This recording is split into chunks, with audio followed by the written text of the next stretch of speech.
பேதுரு கடல் மீது நடந்து கடலிலே மூழ்குகிறார்.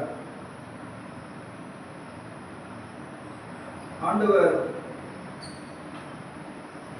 அவரை பார்த்து, ஏன் அஞ்சுகிறாய்?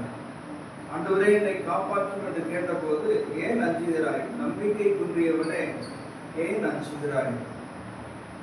அச்சம் என்ற ஒரு நோய் மனிதர்களை பீடித்திருக்கிறது. ஏதோ ஒரு முறையிலே ஒரு பயம் மனிதர்களுக்கு இருக்கிறது. அந்த பயத்திலிருந்து ஆண்டவர் விடுதலை அடைய வேண்டும், நாம் ஒவ்வொருவரும் விடுதலை அடைய வேண்டும் என்றுதான் விரும்புகிறார். அதற்கு ஒரே ஒரு மருந்து நம்பிக்கை மட்டுமே. நம்பிக்கையிலே, அவர் மேல் இருக்கிற நம்பிக்கையிலே அவர் நம்மோடு பயணிக்கிறார். அவர்தான் ஆண்டவர் சொல்லுகிறார், துணிவோடு இருங்கள், நான் தான், அஞ்சாதீர்கள்.